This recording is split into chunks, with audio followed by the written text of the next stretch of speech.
Hello बच्चों, कैसे हो आप सब। उम्मीद है सब ठीक होंगे, बिंदास होंगे, झकास होंगे, फर्स्ट क्लास होंगे। चलो अब हमने चैप्टर शुरू करते हैं। अपने 12th की जियोग्राफी की एनसीईआरटी कर रहे थे, भारत लोग और अर्थव्यवस्था। और इसका जो चैप्टर था भूमि तथा कृषि संसाधन, वो काफ़ी हद तक हमने कंप्लीट कर लिया था। अब थोड़ा सा ही चैप्टर रह गया, मज़े मज़े में पूरा कर रहे हैं और इसको करते रहेंगे। समझ के अपने को कॉन्सेप्ट समझ के करना है और मज़े ले लेके इस चैप्टर को पूरा करना है। हमारा नेक्स्ट टॉपिक था भारत में कृषि विकास। ठीक है, तो हम पढ़ते हैं भारत में कृषि विकास के बारे में। ओके,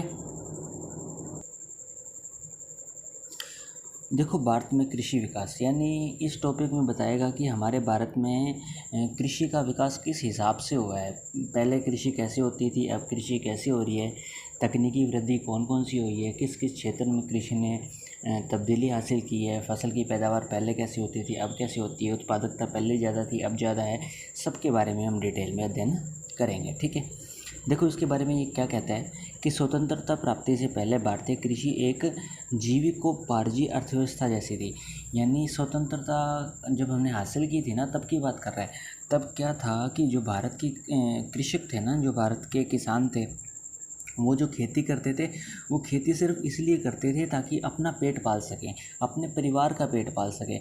लेकिन जैसे जैसे आगे टाइम बीतता गया, समय बीतता गया, तो क्या हुआ, जो भारतीय किसान है ना, वो अपना पेट तो पालते ही थे, साथ में व्यापार में भी योगदान देने लगे। कृषि फसलों का व्यापार होने लगा और धीरे धीरे जो हमारी जीविकोपार्जी कृषि थी ना, वो व्यापारिक कृषि में तब्दील होती गई। ठीक है, आगे कहता है कि 20वीं शताब्दी के मध्य तक इसका प्रदर्शन बड़ा दयनीय था। ये समय भयंकर अकाल और सूखे का साक्षी है। देश विभाजन के दौरान लगभग 1/3 सिंचित भूमि जो है वो पाकिस्तान में चली गई। यानी स्वतंत्रता के टाइम जो हमारे कृषि थी उसकी दशा दयनीय थी। उस टाइम अकाल पड़ा था, सूखा पड़ा था, जिसके कारण भयंकर जो दुख दर्द हमें देखने को मिला था। और विभाजन के टाइम बात कर रहा है कि विभाजन के टाइम जब विभाजन हुआ था ना भारत और पाकिस्तान का, तो हमारा लगभग 1/3 जो सिंचित भूमि है वो कहाँ चली गई थी, पाकिस्तान में चली गई थी। जिसके कारण हमारे जो किसान हैं, हमारे जो किसान भाई हैं, उनको काफ़ी कुछ सहना पड़ा था। परिणाम स्वरूप स्वतंत्र भारत में सिंचित क्षेत्र का अनुपात कम रह गया। स्वतंत्रता प्राप्ति के बाद सरकार का तत्कालिक उद्देश्य खाद्यान्नों का उत्पादन बढ़ाना था, जिसके लिए कुछ उपाय किए गए थे। यानी जैसे ही 1/3 भाग पाकिस्तान में चला गया तो कृषि भूमि भारत के पास कम पड़ गई। वैसे कृषि भूमि तो ज़्यादा थी, लेकिन जो सिंचित कृषि भूमि है ना, जहाँ पर अच्छी खासी जल की व्यवस्था है, वो कम पड़ गई। ठीक है, तो भारतीय जो सरकार थी उसको कुछ ना कुछ कदम उठाने थे। तो उसने क्या क्या कदम उठाए, अब वन बाय वन हम कदमों की बात करेंगे। ठीक है, कि जो हमारी भारतीय सरकार है उसने क्या क्या कदम उठाए थे। ठीक है, तो पहला कदम कहता है कि व्यापारिक फसलों की जगह खाद्यान्नों को उगाया जाना। हमने पढ़े थे खाद्यान्न में कौन कौन से आते हैं। खाद्यान्न में गेहूँ, चावल, ज्वार, मक्का, ये सब खाद्यान्न होते हैं। तो व्यापारिक फसलों की जगह गवर्नमेंट ने क्या किया, खाद्यान्नों को प्रमोट किया, यानी खाद्यान्नों की खेती हो। दूसरा कहता है कि कृषि गहनता को बढ़ाया गया। यानी अगर 1 बीघे में पहले इतनी फसल हो रही थी ना, तो उससे ज़्यादा उत्पादकता हासिल करने के लिए कृषि गहनता को बढ़ाया गया। यानी ज़्यादा से ज़्यादा उत्पादन हासिल करने की कोशिश की गई, ज़्यादा से ज़्यादा फसलें बोने की कोशिश की गई।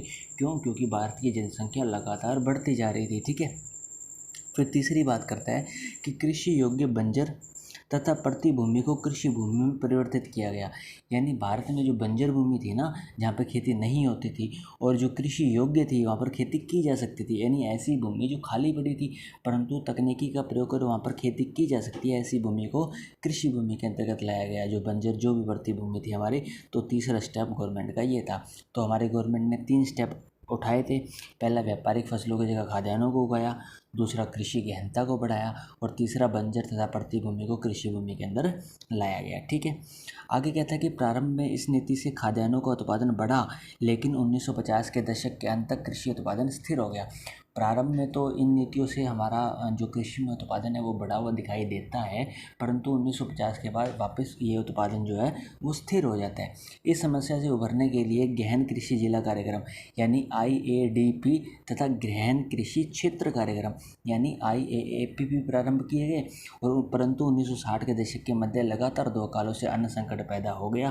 परिणाम स्वरूप दूसरे देशों से खाद्यान्नों का आयात जो है वो करना पड़ा था। ठीक है, यहाँ देखो IADP जो है ना, इसकी इंग्लिश जो होगी ना, फुल फॉर्म ये होगी इंटेंसिव एग्रीकल्चर डिस्ट्रिक्ट प्रोग्राम, और IAAP की होगी इंटेंसिव एग्रीकल्चर एरिया प्रोग्राम। यानी एक तो क्षेत्र के अंदर चलाया जा रहा है, एक डिस्ट्रिक्ट के अंदर चलाया जा रहा है, किसको बढ़ावा देने के लिए, कृषि गहनता को बढ़ावा देने के लिए, ठीक है। तो ये कुछ कदम थे जो हमारे गवर्नमेंट ने उठाए थे, किसको बढ़ावा देने के लिए, कृषि विकास को बढ़ावा देने के लिए, ठीक है। तो चलो आगे करते हैं। देखो ये आगे मैप आ गया, इसमें चाय और कॉफ़ी का क्षेत्र दे रखा है, आप देख लीजिएगा अपनी तरफ से ना, ये मैप काफ़ी इंपॉर्टेंट होते हैं।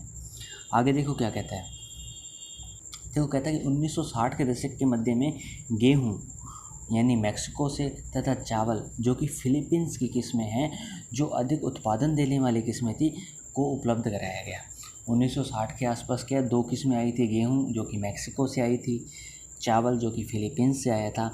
यहाँ के जो ये जो देश है ना, इन्होंने गेहूँ और चावल के ऐसे बीज उत्पादित किए जो अधिक उत्पादन देते थे, ठीक है, जो भारत में लाए गए और कृषि में जो है इससे उत्पादन में वृद्धि दर्ज की गई थी, ठीक है।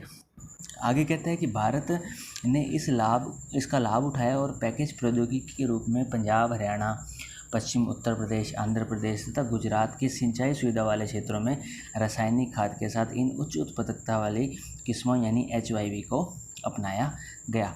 यानी जो ये क्षेत्र थे ना, पंजाब, हरियाणा, पश्चिम उत्तर प्रदेश, गुजरात, जहाँ पर अच्छी खासी सिंचाई हो जाती थी, यहाँ पर क्या HYV बीज लाए गए। HYV बीज किसे कहते हैं, यानी हाई यील्ड वैरायटी वाले बीज जो उच्च उत्पादकता देते हैं। इन बीजों को लाया गया और इन क्षेत्रों में सिंचाई अच्छी खासी होती थी, और इन HYV बीज जो है ना, इनको भी पानी अच्छी खासी मात्रा में चाहिए होता था।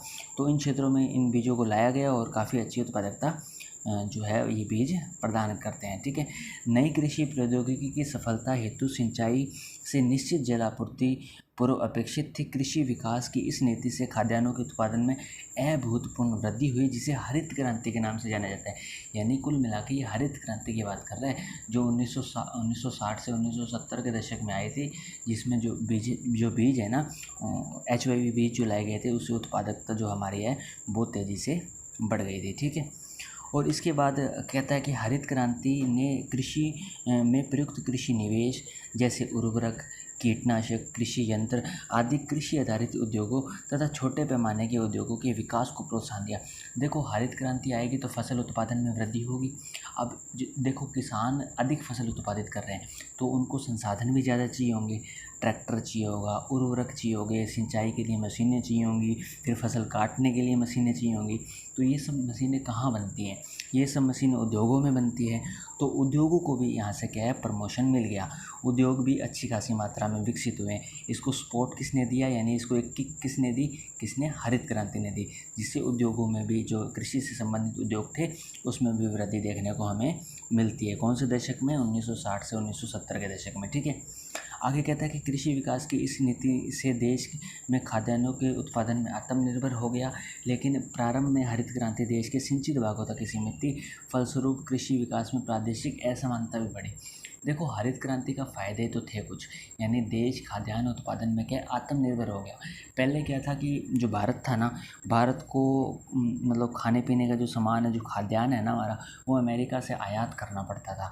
लेकिन हरित क्रांति से फ़ायदा ये हुआ कि हम अपने खाद्यान्नों में जो है वो आत्मनिर्भर हो गए। हरित क्रांति के काफ़ी फ़ायदे हुए हमें, लेकिन कहीं ना कहीं कुछ नुकसान भी हुए। इससे क्या हुआ, असमानता बढ़ी। असमानता कैसे, यानी गरीब किसान गरीब रह गए, अमीर किसान और ज़्यादा अमीर होते गए। तो ये असमानता कैसे बढ़ी, इसके बारे में अब ये आगे बताएगा अपने को, ठीक है। देखो ऐसे 1970 के दशक के अंत तक यह रहा तथा 1980 के आरंभ तक इसके पश्चात ये प्रौद्योगिकी मध्य भारत तथा पूर्वी भारत के भागों में फैली। यानी सबसे ज़्यादा तो ये हरियाणा पंजाब वाले इलाके में फैली थी, और फिर बाकी क्षेत्रों में भारत में ये फैलती गई। आगे कहता है कि 1980 के दशक में भारतीय योजना आयोग ने वर्षा आधारित क्षेत्रों की कृषि समस्याओं पर ध्यान दिया। योजना आयोग ने 1988 में कृषि विकास में प्रादेशिक संतुलन को प्रोत्साहित करने हेतु कृषि जलवायु नियोजन कार्यक्रम शुरू किया। इसने कृषि, पशुपालन तथा जल कृषि के विकास हेतु संसाधनों के विकास पर बल दिया। यानी जो हमारा योजना आयोग है ना, शुरू में तो क्या था, इसने हरित क्रांति वगैरह पे फोकस किया। फिर बाद में इसने वर्षा आधारित क्षेत्रों पे फोकस किया, यानी जहाँ पर वर्षा कम होती है, जहाँ पर इतनी वर्षा नहीं होती कि कृषि हो सके, तो वहाँ पर कैसे कृषि का विकास किया जाए, उस पर फोकस किया। 1980 के दशक में योजना आयोग ने वर्षा आधारित क्षेत्रों पर फोकस किया था। फिर 1988 में कृषि विकास के प्रादेशिक संतुलन को प्रोत्साहित किया गया, यानी विभिन्न प्रदेशों को देखा गया किस हिसाब से कृषि की जाए, किस हिसाब से कृषि न की जाए। तो ये सब जो है योजना आयोग ने 1988 में देखा था। ठीक है। फिर 1990 की बात आती है। 1990 के दशक की उदारीकरण की नीति तथा उन्मुक्त बाजार अर्थव्यवस्था ने भारतीय कृषि विकास को जो है प्रभावित किया। हम जानते हैं कि 1990 में क्या आए थे, हमारे एलपीजी सुधार आए थे। एलपीजी सुधार यानी उदारीकरण, वैश्वीकरण, ग्लोबलाइजेशन, लिबरलाइजेशन, ये सब एलपीजी आया था ना। तो इसमें क्या किया गया, कृषि में उदारीकरण और ज़्यादा फैला, जिससे जो है ना भारतीय कृषि को और ज़्यादा बढ़ावा मिला और कृषि जो है वो बाजार आधारित अर्थव्यवस्था में और ज़्यादा प्रखर रूप से सिद्ध हुई। ठीक है। तो हमने देखा कृषि विकास कैसे हुआ। 1960 के दशक, 1970 का दशक, 1980 का योजना आयोग के कार्य, 1988 में कार्य, फिर 1990 का एलपीजी में कृषि ने क्या परफॉर्म किया था, ये सब हमने देखा। ठीक है। अब देखो आगे ये एक बॉक्स में कहता है कि सतत कृषि के लिए राष्ट्रीय मिशन यानी NMSA। सतत कृषि किसे बोलते हैं, जो कृषि लगातार हो रही है। ठीक है। उसके लिए राष्ट्रीय मिशन लाया गया, जिसे NMSA भी बोलते हैं शॉर्ट फॉर्म में। तो इसके बारे में अब हम देखते हैं। देखो इसमें क्या कहता है कि सतत कृषि के लिए राष्ट्रीय मिशन कृषि को अधिक विशिष्ट, स्थायी, परिश्रमिक और जलवायु के अनुकूल बनाने के लिए स्थान विशिष्ट, एकीकृत या समग्र कृषि प्रणालियों को बढ़ावा देकर और उपयुक्त मिट्टी और नमी संरक्षण उपायों के माध्यम से प्राकृतिक संसाधनों का संरक्षण करना है। देखो वापस एक बार पढ़ लेते हैं इसकी डेफिनेशन को। क्या डेफिनेशन कहता है कि सतत कृषि के लिए राष्ट्रीय मिशन कृषि को अधिक विशिष्ट, यानी कृषि को स्पेसिफिक बनाना, यानी किसी चीज़ में स्पेशलाइज्ड करना। हम कोई भी कार्य करते हैं, अगर उसका विशिष्ट तरीके से करते हैं, उसको स्पेशलाइज्ड तरीके से करते हैं, तो और भी ज़्यादा अच्छा हो जाता है ना। ऐसे ही जो इसका जो मिशन का उद्देश्य क्या था, कृषि को बहुत ही ज़्यादा विशिष्ट करना, कृषि को स्थायी करना। यानी ऐसे नहीं होना चाहिए कि एक साल उत्पादकता ज़्यादा मिल रही है, एक साल कम मिल रही है। मतलब स्थायी तौर पर, नियमित तौर पर उत्पादकता मिले, तो कृषि में स्थायित्व को लाना ना, यानी किसान आत्महत्या ना करे, किसान गरीब ना रहे, मतलब उनको एक स्थायित्व देना। फिर प्रश्रमिक और जलवायु के अनुकूल बनाना, यानी कृषि को विभिन्न जलवायु के अनुसार करना। ऐसे नहीं होना चाहिए कि गर्म क्षेत्रों में ठंडी कृषि कर रहे हैं, ठंडे क्षेत्रों में गर्म कृषि, ऐसा नहीं होना चाहिए। मतलब जलवायु के अनुसार खेती करना ना। और स्थान विशिष्ट, एकीकृत या समग्र कृषि प्रणालियों को बढ़ावा देकर उपयुक्त मिट्टी और नमी संरक्षण के उपायों को के माध्यम से प्राकृतिक संसाधन का संरक्षण करना। ये सब किसका उद्देश्य है, ये इस मिशन का उद्देश्य है। ठीक है। आगे कहता है कि सरकार परंपरागत कृषि विकास योजना और राष्ट्रीय कृषि विकास योजना जैसी योजनाओं के माध्यम से देश में जैविक खेती को बढ़ावा दे रही है। देखो जैविक खेती क्या होती है।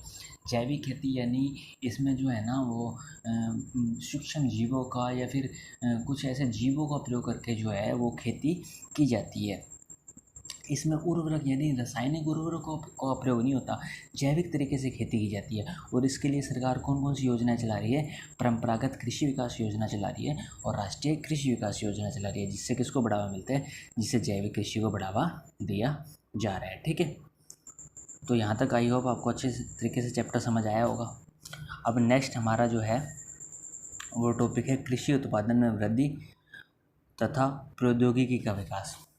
देखो कृषि को बढ़ावा दे क्यों दिया जाता है, कृषि उत्पादन बढ़ाने के लिए। उत्पादन क्या होता है, किसी विशिष्ट क्षेत्र में फसल की उत्पादकता जो हम हासिल करते हैं, यानी पैदावार कितनी हो रही है हमारी, उस उत्पादन में वृद्धि करना, वो कृषि उत्पादन हो गया। ठीक है। और कृषि उत्पादन कैसे होगा, हमारी प्रौद्योगिकी जितनी अच्छी होगी। देखो प्राचीन टाइम में क्या होता था, सिंचाई वगैरह अलग तरीके से होती थी, आज अलग तरीके से होती है। पहले जो खेतों में हम बीज वगैरह बोते थे, उसके लिए जो हल यूज़ होते थे वो हल लकड़ के होते थे और बैलों द्वारा बोया जाता था। आज के ज़माने में ट्रैक्टर का प्रयोग हो रहा है। तो ऐसे ऐसे जैसे जैसे तकनीक बढ़ रही है ना, जैसे जैसे प्रौद्योगिकी बढ़ रही है, वैसे वैसे कृषि विकास को बढ़ावा हमारे यहाँ मिल रहा है। ठीक है। देखो इसमें क्या कहता है कि पिछले 50 वर्षों में कृषि उत्पादन तथा प्रौद्योगिकी में उल्लेखनीय बढ़ोतरी हुई है। बहुत सी फसलें जैसे कि चावल तथा गेहूं उत्पादन तथा पैदावार में प्रभावशाली वृद्धि हुई है और अन्य फसल जैसे कि मुख्यतः गन्ना, तिलहन, कपास के उत्पादन में प्रशंसनीय वृद्धि हुई है। यानी अलग अलग फसलों में देखा जाए तो कुछ लगातार वर्षों में वृद्धि हमें देखने को मिली है। सिंचाई के प्रसार ने देश में कृषि उत्पादन बढ़ाने में महत्वपूर्ण भूमिका निभाई है। इसने आधुनिक कृषि प्रौद्योगिकी जैसे कि बीजों की उत्तम किस्में हो गया, रासायनिक खाद हो गया, कीटनाशक हो गया या मशीनरी, जो भी आप समझो, सबसे क्या है कि कृषि को एक आधार मिला है। यानी जैसे जैसे प्रौद्योगिकी बढ़ी है ना, वो किसी भी लेवल पे हो, चाहे मशीनरी के लेवल पे हो, चाहे उर्वरक के लेवल पे हो, चाहे कीटनाशकों के लेवल पे हो, किसी भी लेवल पे हो, जैसे जैसे हमारी तकनीकी बढ़ी है वैसे वैसे कृषि को बढ़ावा मिला है। ठीक है। उसके बाद देखो वापस एक योजना बोलो या फिर पोर्टल बोलो, एक डब्बे में आता है, ये काफ़ी इंपॉर्टेंट है, ये आप ध्यान रखिएगा। देखो ये क्या है कि भारतीय किसान पोर्टल, जैसे वेब पोर्टल वगैरह होता है ना, ऐप्स तो अलग चीज़ होगी, एक वेब पोर्टल होता है, हम पोर्टल की बात कर रहे हैं। ये किसने लॉन्च किया होगा? ये सरकार ने डेफिनेटली लॉन्च किया होगा। क्यों लॉन्च किया होगा? कृषि विकास को बढ़ावा देने के लिए लॉन्च किया होगा। तो हम पढ़ते हैं भारतीय किसान पोर्टल है क्या चीज़, आखिर ये भी किस खेत की मूली है, हमें सब पता होना चाहिए। तो देखो, कृषि से संबंधित किसी भी जानकारी की तलाश के लिए किसान पोर्टल किसानों के लिए एक मंच है। यानी जैसे एक मंच होता है ना, उस मंच पर जाके हमें विभिन्न जानकारियाँ मिलती है, ऐसी किसान पोर्टल किसानों के लिए। इसमें क्या है कि कृषि से संबंधित सभी जानकारी मिलती है। अगर किसी किसान को कृषि से संबंधित कोई जानकारी चाहिए, वो सीधा गूगल करके इस पोर्टल पे जा सकता है। इस पोर्टल पे उसे कृषि से संबंधित सारी जानकारी मिलेगी। तो एक बार वापस इसकी डेफिनेशन पढ़ लेते हैं। क्या है? कृषि से संबंधित किसी भी जानकारी की तलाश के लिए किसान पोर्टल को किसानों के लिए एक मंच के रूप में तैयार किया गया है। किसानों के बीमा, कृषि भंडारण, फसल विस्तार गतिविधियों, बीजों, कीटनाशकों, किसान मशीनरी आदि पर यह विशिष्ट जानकारी प्रदान करता है। यानी ये जो जो क्षेत्र इसमें दिए गए हैं, सब क्षेत्रों के बारे में किसान पोर्टल पर जानकारी मिल जाती है। ठीक है। आगे कहते हैं कि उर्वरकों, बाजार मूल्य, पैकेज और प्रथाओं, कार्यक्रमों, कल्याणकारी योजनाओं के विवरण भी इसमें दिए जाते हैं। मिट्टी की उर्वरता, भंडारण, बीमा से संबंधित ब्लॉक स्तर का विवरण, प्रशिक्षण आदि एक इंटरेक्टिव मानचित्र में उपलब्ध कराए जाते हैं। यानी इस पोर्टल पे जो है, जो भी ये जो इन्फॉर्मेशन वगैरह दी जाती है ना, ये एक मानचित्रों के हिसाब से दी जाती है, जिससे ये और भी इंटरेस्टिंग हो जाती है और अच्छे से समझ में आती है। उपयोगकर्ता फार्म फ्रेंडली हैंडबुक तथा योजना दिशा निर्देश आदि भी डाउनलोड कर सकते हैं। यानी विभिन्न हैंडबुक्स भी यहाँ पे मिल जाएंगी और दिशा निर्देश या जो गाइडलाइंस होती हैं वो भी जो यहाँ पे जाता है वो उसको डाउनलोड कर सकता है। ठीक है। देखो आगे कहता है कि देश के विभिन्न क्षेत्रों में आधुनिक कृषि प्रौद्योगिकी का प्रसार तीव्रता से हुआ है और पिछले 40 वर्षों में उर्वरकों की खपत में 15 गुना वृद्धि हुई है।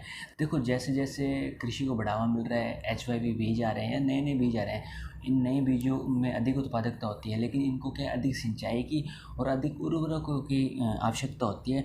तो रासायनिक उर्वरकों का जो प्रयोग है वो भी तेज़ी से बढ़ रहा है और देखा गया है कि अब तक लगभग ये 15 गुना जो प्रयोग है उर्वरकों का, जो रासायनिक उर्वरक है, ये बढ़ चुका है।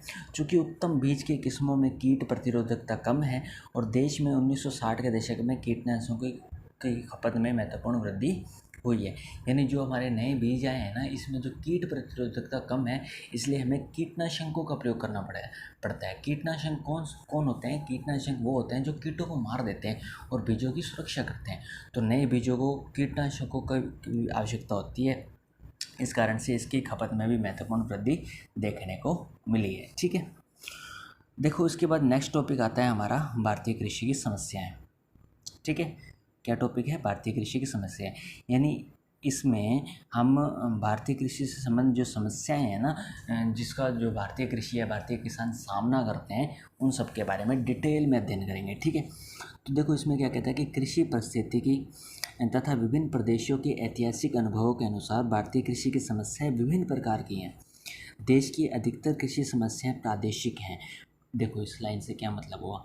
देश की ज़्यादातर जो कृषि समस्या है ना, वो प्रादेशिक है। यानी बांग्लादेश तो अलग हो गया, सॉरी, पश्चिम बंगाल के किसानों की समस्याएं अलग हैं, महाराष्ट्र के किसानों की समस्याएं अलग होंगी, राजस्थान के किसानों की समस्याएं अलग होंगी, दिल्ली के किसानों की समस्याएं अलग होंगी। यानी जो कृषि समस्या है ना वो प्रादेशिक है, विशिष्ट क्षेत्र की विशिष्ट समस्या होती है। राजस्थान के किसानों को पानी नहीं मिलता, महाराष्ट्र के किसानों को ज़मीन ढंग से नहीं मिल रही होगी, और जो इधर बिहार के किसान हैं ये बाढ़ से प्रभावित होंगे। तो अलग अलग क्षेत्रों के किसान अलग अलग समस्याओं से जो प्रभावित हैं, जिस कारण से कहा जाता है कि भारत की जो कृषि समस्याएं हैं वो अधिकतर कैसी हैं, प्रादेशिक हैं। ठीक है, तथापि कुछ समस्याएं सर्वव्यापी भी हैं, यानी कुछ समस्या ऐसी होती है जो हर जगह पाई जाती हैं। भौतिक बाधाओं से लेकर संस्थागत अवरोध सभी शामिल हैं। ठीक है, ऐसी समस्याओं का विवरण नीचे दिया गया है। अब कौन कौन सी समस्याएं हैं, हम एक एक करके जो इन समस्याओं का जो है वो अध्ययन आगे करते जाते हैं। ठीक है, हमें पता लगेगा कि भारतीय कृषि कैसे कैसे प्रभावित होती है, किन किन समस्याओं से प्रभावित होती है। पहला जो समस्या है ये है अनियमित मानसून पर निर्भरता। देखो हमारे भारत की जलवायु कौन सी है, मानसून जलवायु है।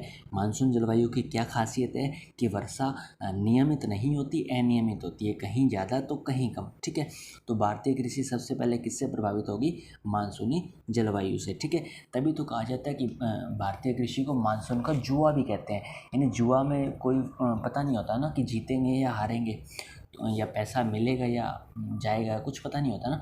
ऐसी भारतीय कृषि के साथ है, अगर बारिश अच्छी होगी तो फसल अच्छी होगी, पैसा आ गया, अगर बारिश अच्छी नहीं हुई, फसल बेकार हुई तो पैसा चला गया। तो इसलिए बोलते हैं भारतीय कृषि अनियमित मानसून पर निर्भरता अधिक रखती है। ठीक है, देखिए इसमें क्या कहता है कि भारत में कृषि क्षेत्र का केवल 1/3 भाग ही सिंचित है। यानी भारत का जो कृषि क्षेत्र है उसका 1/3 पार्ट ही ढंग से सिंचित हो पाता है। बाकी सब क्या है, बाकी सब वर्षा पर निर्भर है, यानी बरानी खेती के अंतर्गत आता है। शेष कृषि में फसलों का उत्पादन प्रत्यक्ष रूप से वर्षा पर निर्भर है। यानी जो कृषि है, जो शेष कृषि बची है ना 2/3, उसका जो उत्पादन है वो प्रत्यक्ष रूप से यानी डायरेक्ट वर्षा पर ही निर्भर है। दक्षिण पश्चिमी मानसून की अनिश्चितता व अनियमितता से सिंचाई हेतु नहरी जल की आपूर्ति प्रभावित होती है। दूसरी तरफ राजस्थान तथा अन्य क्षेत्रों में वर्षा बहुत ही कम तथा अत्यधिक अविश्वसनीय है, और अधिक वार्षिक वर्षा वाले क्षेत्रों में काफ़ी ज़्यादा उतार चढ़ाव पाया जाता है। देखो भारत में अलग अलग क्षेत्र है, जहाँ पर वर्षा ज़्यादा होती है, जहाँ पर वर्षा कम होती है। देखो जहाँ पर कम होती है वहाँ पर तो दिक्कतें आती ही आती हैं, लेकिन भारत में ऐसे क्षेत्र जहाँ वर्षा पर्याप्त अच्छी खासी होती है ना, वहाँ पर भी कभी कभी ऐसे देखने को मिलता है कि वर्षा हो ही नहीं रही, क्योंकि वर्षा में उतार चढ़ाव देखने को मिलता है। कभी वर्षा ज़्यादा होती है तो कभी होती ही नहीं है, जिस कारण भारतीय कृषि से प्रभावित होती है। ठीक है, फलस्वरूप ये क्षेत्र सूखा और बाढ़ दोनों से सुभेद्य है। यानी कभी कभी तो बाढ़ आ जाती है, कभी कभी सूखा पड़ता है, मतलब इसका कोई प्रिडिक्शन ही नहीं की जा सकती, जिससे भारतीय कृषि प्रभावित होती है। कम वर्षा वाले क्षेत्रों में सूखा एक सामान्य परिघटना है, लेकिन यहाँ यदाकदा बाढ़ भी आ जाती है। यानी भारत में कुछ क्षेत्र तो ऐसे हैं जहाँ हमेशा सूखा पड़ा रहता है, लेकिन कुदरत की जो नैया है वो निराली ही है, कभी कभी बादल फट जाते हैं इन सूखे क्षेत्रों में और बाढ़ आ जाती है, जिस कारण कृषि हमारी भारत की प्रभावित होती है। वर्ष 2006 तथा 2017 में महाराष्ट्र, गुजरात, राजस्थान के शुष्क क्षेत्रों में आई अचानक से बाढ़ की परिघटना इसका उदाहरण है। और सूखा तथा बाढ़ भारतीय कृषि का जुड़वा संकट बने हुए हैं। यानी सूखा तथा बाढ़ जो है और दोनों ही भारतीय कृषि का जुड़वा संकट आज के टाइम में बने हुए हैं। ठीक है, तो पहली हमने समस्या देखी कि मानसून की अनियमितता है, जिसके से भारतीय कृषि प्रभावित होती है। और दूसरी प्रकार की समस्या आएगी निम्न उत्पादकता। देखो उत्पादकता मैंने बताया कि पैदावार को बोला जाता है, यानी कि कृषि जो है वो फसल कितनी पैदा होती है किसी बीज के थ्रू, तो उसे उत्पादकता बोल देंगे। ठीक है, अब भारतीय कृषि की एक और समस्या है निम्न उत्पादकता। यानी जितनी उत्पादकता विभिन्न देशों में प्राप्त होती है, जैसे अमेरिका, चीन, रशिया हो गया, इतनी उत्पादकता भारत में नहीं मिल पाती। ये भी जो भारत की है कृषि की एक समस्या है। ठीक है, अब देखो इसमें कहता है कि अंतर्राष्ट्रीय स्तर की अपेक्षा भारत में फसलों की उत्पादकता कम है। भारत में अधिकतर फसल जैसे कि चावल, गेहूँ, कपास, तिलहन प्रति हेक्टेयर पैदावार जो है वो अमेरिका, रूस और जापान से कम है। भू संसाधनों पर अधिक दबाव के कारण अंतर्राष्ट्रीय स्तर की तुलना में भारत में श्रम उत्पादकता भी बहुत कम है। देश के विस्तृत वर्षा निर्भर क्षेत्रों में, शुष्क क्षेत्रों में अधिकतर मोटे अनाज, दालें तथा तिल की खेती की जाती है, तथा यहाँ भी इसकी उत्पादकता बहुत कम है। तो भारत में जो बाकी देशों से तो कम है ही है, लेकिन वैश्विक औसत की बात करें तो उससे भी भारत में क्या है, उत्पादकता कम मिलती है, जिसके कारण भारतीय किसान जो है वो प्रभावित होते हैं। क्यों? क्योंकि भारत के 2/3 जो कृषि है वो किस पर निर्भर है, वर्षा पर निर्भर है, और वर्षा अनियमित रूप से होती है। ठीक है, भारत में कुछ ऐसे क्षेत्र जहाँ दालें और मोटे अनाज बोए जाते हैं, वहाँ पर भी इनकी उत्पादकता कम बनी हुई है, जिससे भारतीय कृषि बहुत ज़्यादा प्रभावित होती है। ठीक है, तो दूसरी समस्या हमने देखी, कौन सी समस्या थी, निम्न उत्पादकता। ठीक है, तो 2 प्रकार की समस्या हमने देख ली। अब अगली जो समस्या आती है वो देखो क्या आती है, वो है वित्तीय संसाधनों की बाध्यताएं तथा ऋणग्रस्तता। समझ ही गए होगे आप। वित्तीय संसाधन कौन से? पैसे से संबंधित संसाधन, यानी पैसा कम है भारतीय कृषि में। देखो इसमें कहता है कि आधुनिक कृषि में लागत बहुत आती है। यानी देखो कृषि तो होती है भारत में, लेकिन भारत में ज़्यादातर कृषि कैसे होती है? परंपरागत तरीके से, यानी पुराने मशीनों पर आधारित है।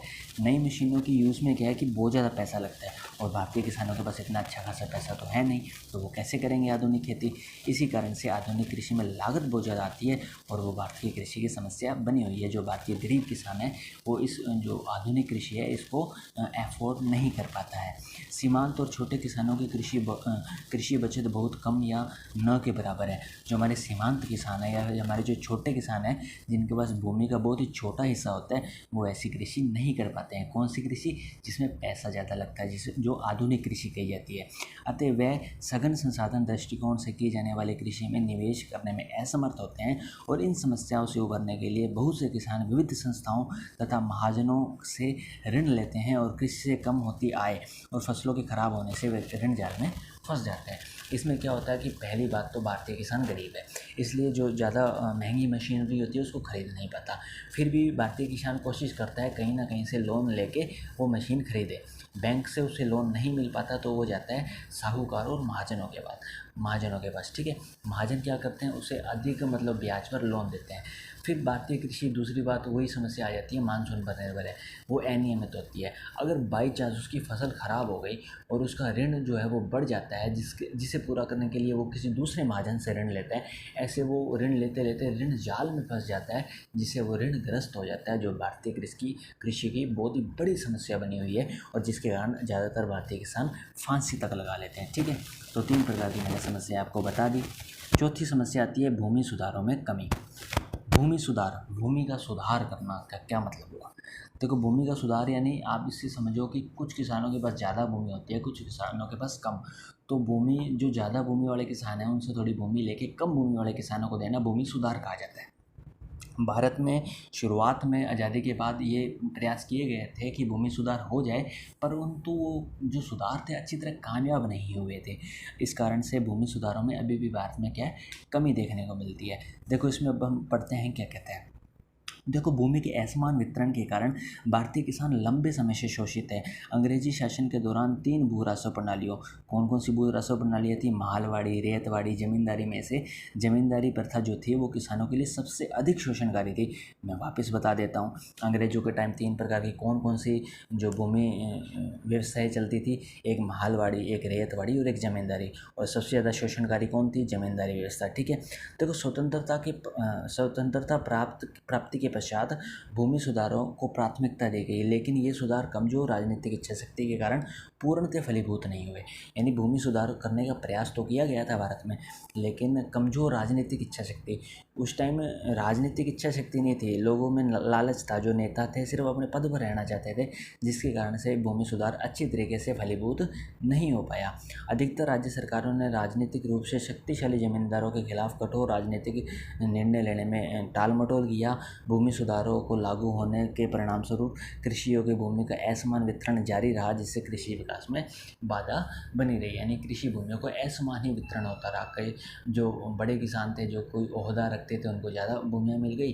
जो छोटे किसान थे, जिनकी पहुँच ज़्यादा अच्छी खासी नहीं थी, वो कम भूमि पे ही संतुष्ट हो गए, जिसके कारण से जो भूमि सुधार हुआ जो ज़्यादा मायने नहीं रखता। ठीक है, फिर 5वीं हमारी समस्या आती है छोटे खेत तथा विखंडित जोत।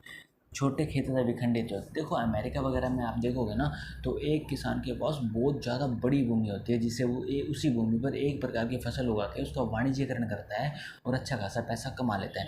लेकिन भारत में जनसंख्या ज़्यादा है। आप जानते हो भारत का क्षेत्रफल की बात करें तो ये विश्व के क्षेत्रफल का केवल 2.4% एक्वायर करता है, जबकि अगर हम यहाँ की जनसंख्या की बात करें तो भारत विश्व की 16 से 17% जनसंख्या अपने पास रखता है।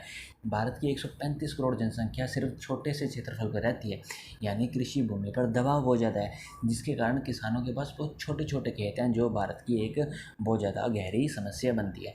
एक तो भारत के पास खेत छोटे छोटे हैं, यानी भारत के किसानों के पास छोटे छोटे खेत, और ऊपर से किसानों के बेटे ज़्यादा हो जाते हैं, तो इन छोटे खेतों के भी बहुत ज़्यादा टुकड़े हो जाते हैं, जिससे ये छोटे खेत और छोटे होते जा रहे हैं, जिससे भारत की कृषि समस्या और भी ज़्यादा बढ़ती जा रही है। देखो, भारत में सीमांत तथा छोटे किसानों की संख्या अधिक है। 60% से अधिक किसानों के पास 1 हेक्टेयर से छोटे भूजोत हैं, लेकिन लगभग 40% किसान जो है वो जोत के आकार का जो उनका जोत का आकार जो है वो 0.5 हेक्टेयर से भी कम है। देखो इसमें क्या कहता है कि भारत में जो 60% किसान है ना, उनके पास छोटे भूजोत हैं, और 60 में से भी जो 40% है ना, उनके भूजोत तो 0.5 हेक्टेयर से भी कम है। तो देखो, भारत में जो किसान हैं उनके पास छोटी छोटी भूमियाँ हैं जिस पे वो खेती करते हैं। ठीक है, आगे देखो क्या कहता है कि बढ़ती जनसंख्या के कारण इन जोतों का औसत आकार और भी सिकुड़ रहा है, और इसके अतिरिक्त भारत में अधिकतर भूजोत क्या है, बिखरे हुए हैं। यानी भारत में जो भूजोत है बिखरे हुए हैं, एक साथ नहीं है। कुछ राज्यों में तो एक बार एक चकबंदी भी नहीं हुई है, कुछ राज्यों में एक बार भी चकबंदी नहीं हुई है, और वह राज्य जहाँ एक बार चकबंदी हो चुकी है, पुनः चकबंदी की आवश्यकता है, क्योंकि अगली पीढ़ी के भूमि बंटवारे की प्रक्रिया भूजोत दोबारा से विखंडन कर देगा, और विखंडित भूजोत या छोटे भूजोत आर्थिक दृष्टि से अलाभकारी होते हैं। यानी कुछ राज्य है जहाँ पर तो सरकार ने कोशिश की है कि इन छोटे खेतों को मिला के बड़ा खेत बना दिया जाए, लेकिन कुछ राज्य जहाँ पर ये कोशिश भी नहीं की गई है। मान लो जहाँ पर कोशिश की भी गई है, वहाँ पर ज़रूरी है कि वापस से कोशिश की जाए, इन छोटे खेतों को जोड़ के बड़े खेत बनाए जाए, क्योंकि आगे परिवार बंटेंगे तो ये खेत वापस छोटे हो ही जाएंगे, जिससे ये भारत की एक बहुत बड़ी समस्या बनी हुई है। ठीक है, देखो अगली समस्या है वाणिज्यीकरण का अभाव। यानी कृषि का व्यापार के अंदर बहुत ही कम उपयोग हो रहा है। कृषि अधिकतर जीविकोपार्जन के कारण हो रही है, यानी पेट भरने के लिए भारतीय किसान अधिकतर कृषि करता है। क्यों? क्योंकि वहाँ पर भूमि छोटी है, छोटी सी भूमि पर क्या ही वो व्यापार करेगा ना, तो इसलिए जो है भारतीय किसान अधिकतर पेट भरने के लिए कृषि करता है, उसका व्यापार में कम उपयोग होता है, जो भारत की बहुत बड़ी समस्या है, भारतीय कृषि की बहुत बड़ी समस्या बनी हुई है। ठीक है, अब देखो इसमें क्या कहता है कि अधिकतर किसान अपनी ज़रूरत या समय उपभोग हेतु फसल उगाते हैं। किसानों के पास अपनी ज़रूरत से अधिक उत्पादन के लिए पर्याप्त भू संसाधन ही नहीं होता है। ठीक है, यानी किसानों को अपने ज़रूरत से अधिक फसल उगाने के लिए उनके पास भूमि ही नहीं होती है, और अधिकतर उपान तथा छोटे किसान खाद्यान्नों की कृषि करते हैं और उनकी पारिवारिक ज़रूरतों को पूरा करते हैं। यद्यपि सिंचित क्षेत्रों में कृषि का आधुनिकीकरण और वाणिज्यीकरण हो रहा है। देखो, मैंने वही बात बताई कि भारतीय किसानों के पास क्या है कि भूमि बहुत छोटी है, जिसके कारण क्या है कि वो इतनी अच्छी खेती नहीं कर पाते जिससे उसका व्यापार कर सके। वो इतनी फसल उगा पाते हैं, अपने परिवार का पेट भर लेते हैं और थोड़ा बहुत बेच लेते हैं फसल को। लेकिन अगर उनके पास बड़ी भूमि हो, भू संसाधन उनके पास ज़्यादा हो, तो वो वाणिज्यीकरण कर पाएंगे ना कृषि का। इसलिए ये भी जो है भारतीय कृषि की एक बहुत बड़ी समस्या बनी हुई है। ठीक है, फिर उसके बाद जो नेक्स्ट समस्या आती है वो आती है व्यापक अल्प रोजगारी। ठीक है, देखो इसमें क्या कहता है कि भारतीय कृषि में विशेषकर असिंचित क्षेत्रों में बड़े पैमाने पर अल्प रोजगारी पाई जाती है। यानी जो असिंचित क्षेत्र है ना, जहाँ पर मतलब जल वगैरह अच्छी खासी मात्रा में नहीं मिलता, वहाँ पर कौन सी समस्या पाई जा रही है? अल्प रोजगारी। यानी जो रोजगार है ना वो मौसमों के अनुसार होगा, पूरे साल रोजगार नहीं होगा। इन क्षेत्रों में ऋतु की बेरोजगारी है। ऋतु की बेरोजगारी यानी 4-8 महीने तक रहती है। यानी एक मौसम आता है जहाँ पर फसल की बुआई वगैरह होती है, वहाँ पर तो रोज़गार मज़दूरों के पास होता है, लेकिन जब वो मौसम चला जाता है ना, जब वो ऋतु चली जाती है, यानी जब फसल उत्पादित हो रही होती है, बीज वगैरह बुआई वगैरह चला गया, ठीक है, बुआई का सीज़न चला गया, फिर कटाई के सीज़न में इनको रोज़गार मिलेगा। जो बीज का है ना, बुआई से कटाई के बीच का जो सीज़न होता है, उसमें क्या है कि रोज़गार उपलब्ध नहीं होता है। यानी एक साल में कुछ महीने रोज़गार रहता है, कुछ महीने रोज़गार नहीं रहता, जिसे बोलते हैं व्यापक अल्प रोजगारी है भारतीय कृषि में। ठीक है, फसल ऋतु में भी वर्ष भर रोजगार उपलब्ध नहीं होता है, क्योंकि कृषि कार्य लगातार गहन श्रम वाले नहीं हैं।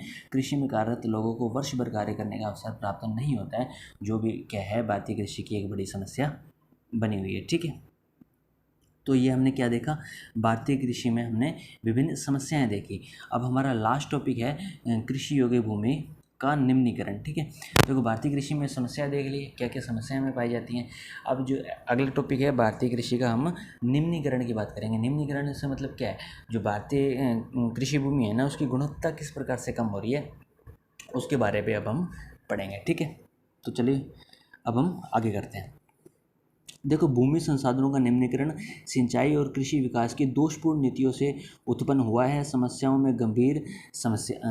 में से ये एक गंभीर समस्या है। देखो, भारतीय कृषि का निम्नीकरण क्यों हो रहा है? क्योंकि कृषि विकास की दोषपूर्ण नीतियाँ अपनाई जा रही हैं। मान लीजिए आप भारतीय कुछ क्षेत्र ऐसे हैं जहाँ पर कृषि की एक समस्या पाई जाती है। मान लो आप पंजाब का क्षेत्र ले लो, ठीक है। वहाँ पर क्या है कि जो कृषि भूमि है ना, उसमें लवण की मात्रा बहुत ज़्यादा हो गई है। क्यों हो गई है? क्योंकि हमने नीतियाँ ही गलत अपनाई हैं।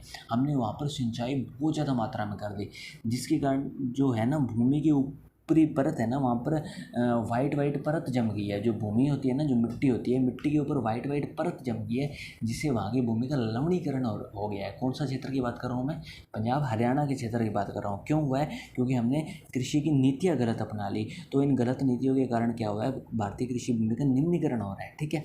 ये गंभीर समस्या इसलिए है क्योंकि इससे मृदा की उर्वरता क्षीण होती है, और ये समस्या विशेषकर सिंचित क्षेत्रों में भयावह है।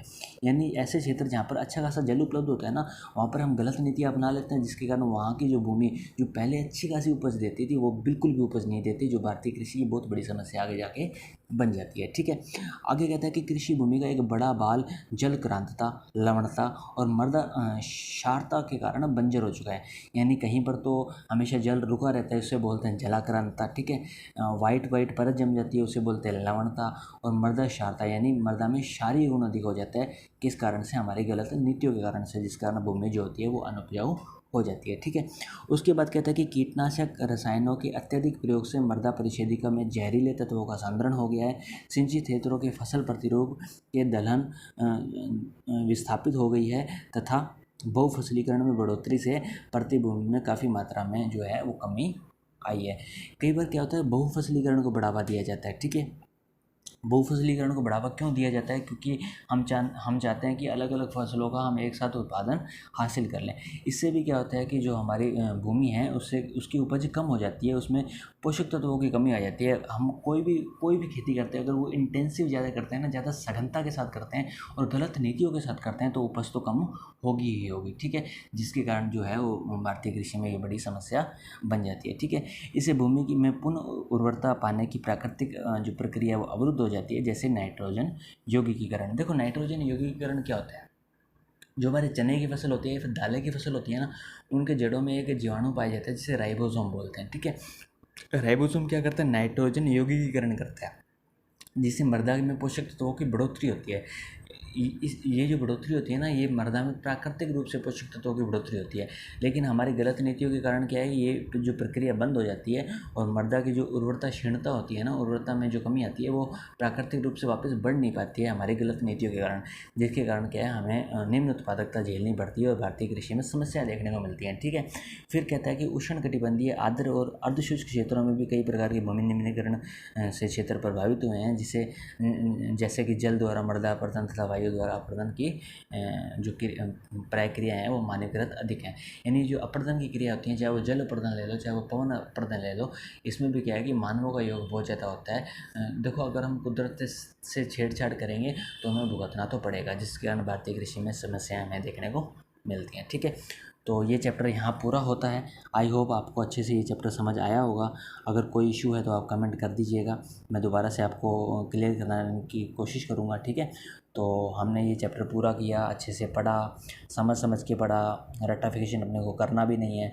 आप मेरे साथ जुड़े रहिएगा, बने रहिएगा। आप पूरी एनसीईआरटीज़ कवर करेंगे हर एक सब्जेक्ट की, चाहे वो जियोग्राफी हो, चाहे वो पॉलिटी हो, चाहे वो इकोनॉमिक्स हो, चाहे वो हिस्ट्री हो।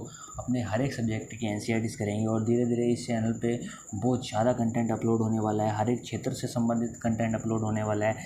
मतलब आप समझ के चलो, ये चैनल बहुत ज़्यादा, मतलब आपको, आप सोच भी नहीं सकते हो इतना आपको कुछ देगा, ठीक है। तो धन्यवाद, शुक्रिया, अपना ख्याल रखिएगा। Bye bye, take care.